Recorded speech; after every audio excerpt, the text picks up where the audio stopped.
Good morning.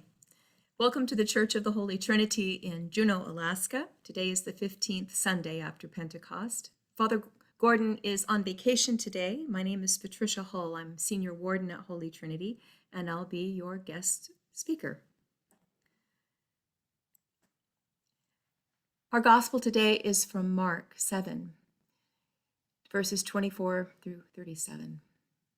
Jesus set out and went away to the region of Tyre. He entered a house and did not want anyone to know he was there. Yet he could not escape notice.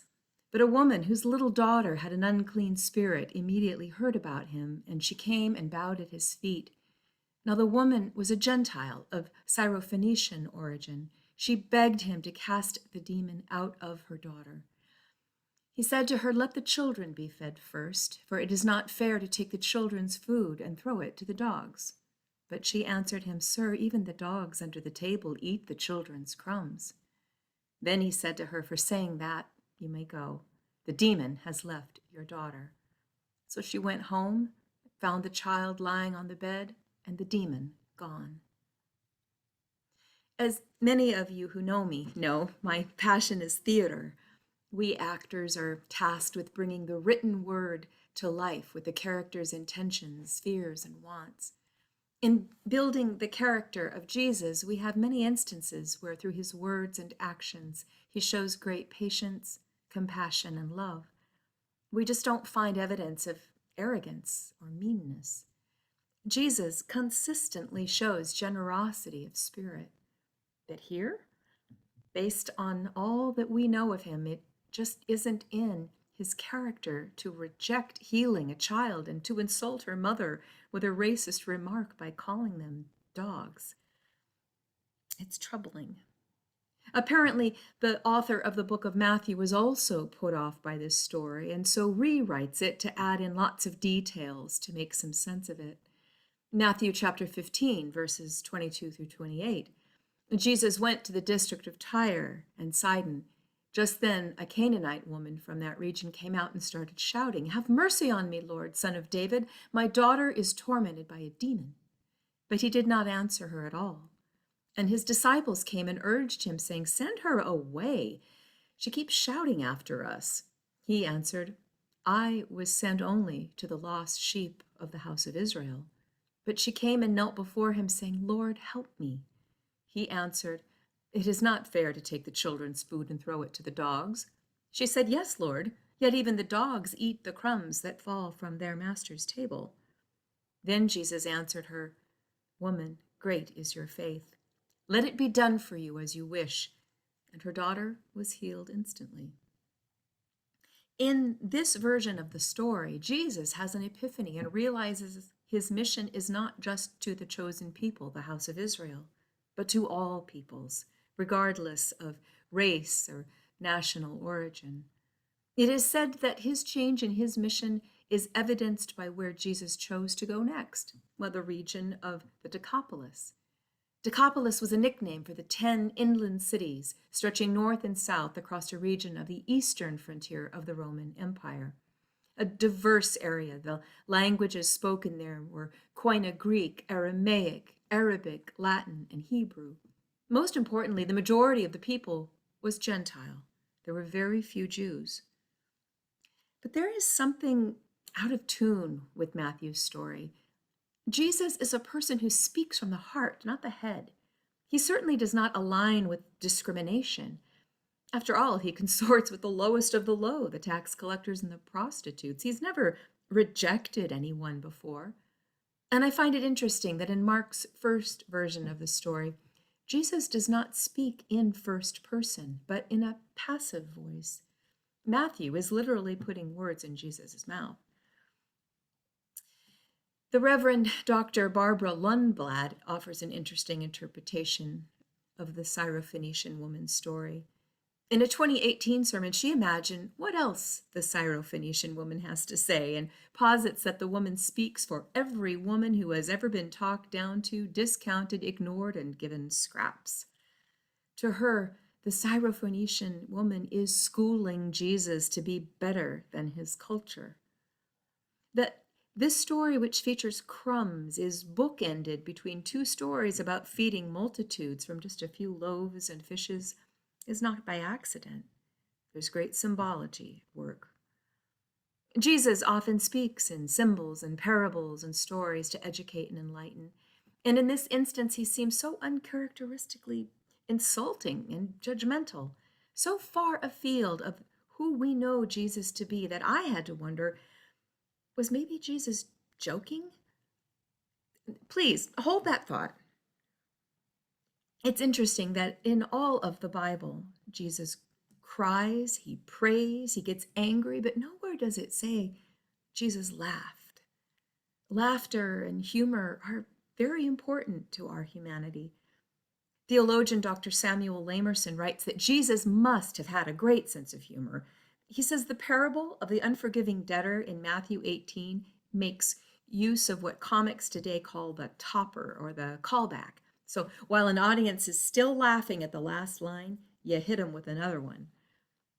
The unforgiving debtor. So imagine a slave who owes the king a lot of money, 10,000 talents. Now, we may not get that joke, but Jesus' listeners would have. 10,000 talents is the equivalent of about $11.8 billion today.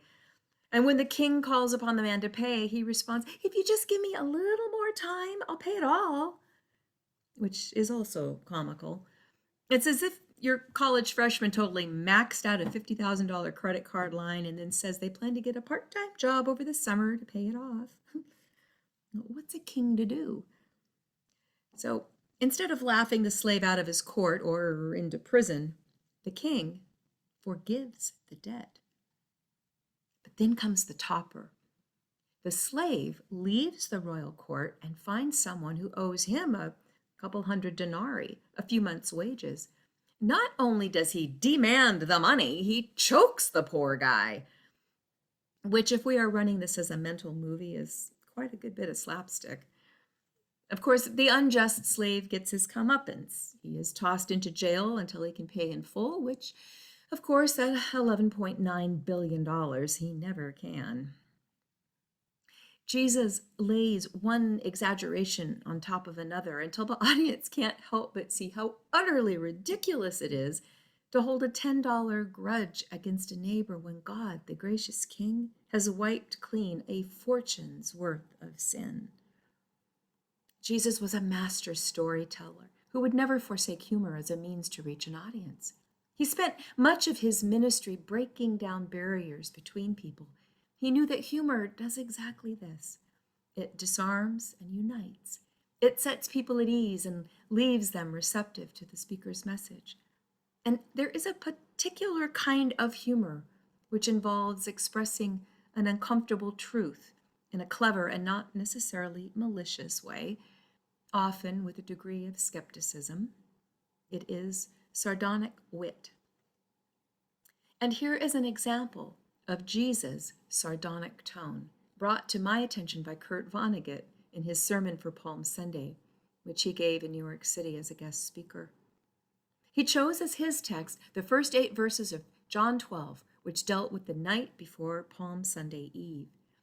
Vonnegut asks us to place ourselves in the scene. It is supper time. How many supper times does Jesus have left? 5. His male companions for this supper are Judas, who will betray him, and Lazarus, who has recently been dead for 4 days. There's a crowd of people outside, crazy to see Lazarus, not Jesus. Vonnegut says, trust a crowd to look at the wrong end of a miracle every time. Lazarus' sisters Mary and Martha are there, and Mary begins to massage and perfume the feet of Jesus Christ with an ointment made from the spikenard plant. Jesus has the bones of a man and is clothed in the flesh of a man, and so it must feel awfully good what Mary is doing to his feet.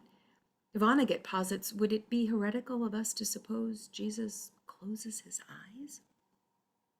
Well, this scene is too much for Judas, who says, hey, instead of wasting that stuff on your feet, we should have sold it and given the money to the poor people.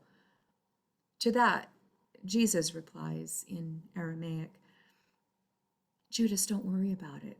There will still be plenty of poor people left long after I'm gone. Which says everything about hypocrisy and nothing about the poor.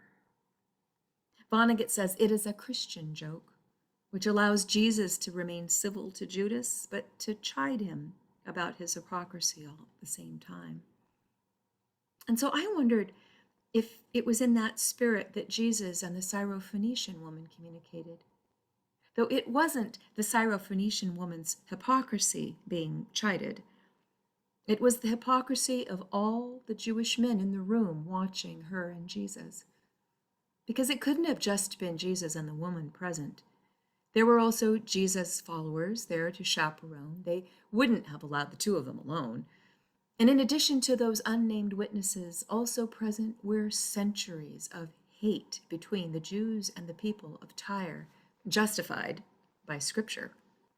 During the 1,000 years before Jesus' birth, the Phoenicians were notable merchants, traders, and colonizers of the Mediterranean. They were called the princes of the sea. Ezekiel chapters 26, 27, and 28 are dedicated to describing the opulence of Tyre, its extensive trade, and also how it will all be destroyed by the wrath of God.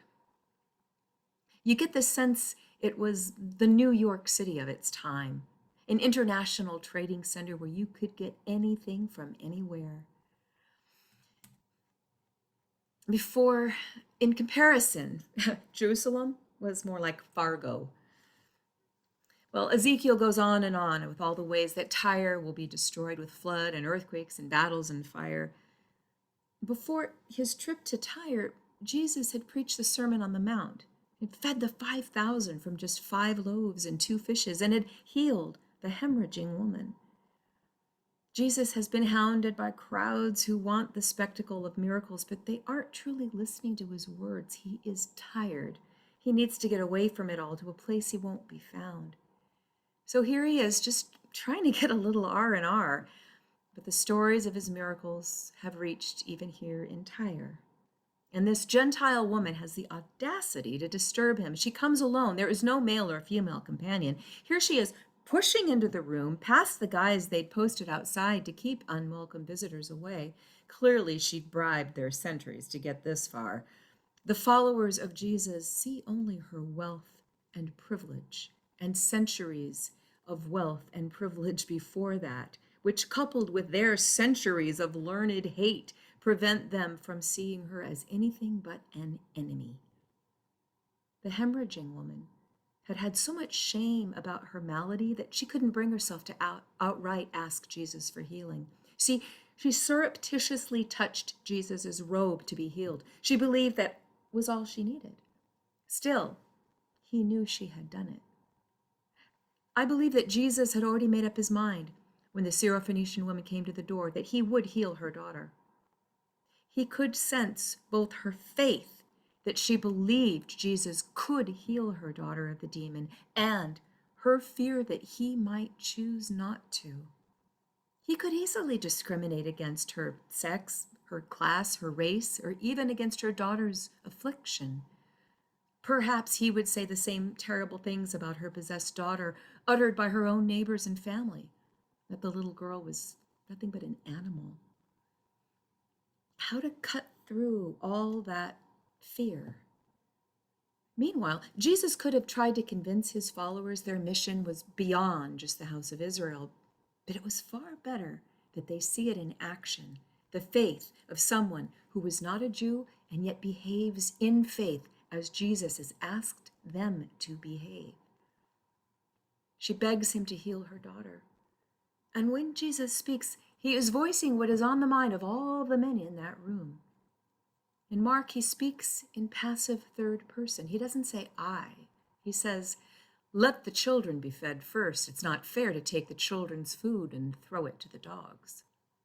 With that burning insult, the men in the room figure she'll go all Karen and respond with angry, self-righteous Phoenician indignation. But instead, she acts against their expectation and takes them by surprise by responding with humility. Not humility tainted with shame, but humility that knows the difference between self-confidence and pride. Humility where one seeks to take responsibility for one's actions. Humility that understands the shadow side of success.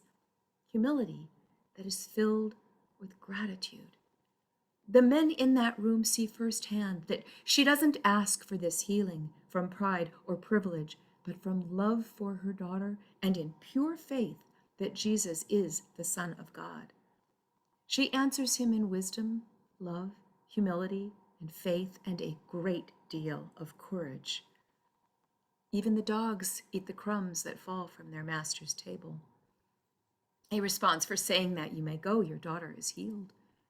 And clearly, what she says is very important to Mark because in his entire gospel, women speak only twice. Here, and when the three women ask each other, "Who will roll away the stone?"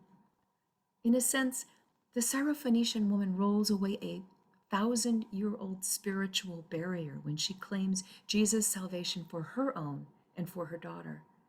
She opened the door through which all of us Gentiles have followed. I like the notion that Jesus is willing to play the straight man, to set up the situation so she can deliver that topper. I find this interpretation is much more satisfying and in keeping with who Jesus is, teaching through story and experience. I like imagining him smiling at her, and I wish Mark had written, "For saying that you may go, your daughter is healed." And then Jesus laughed.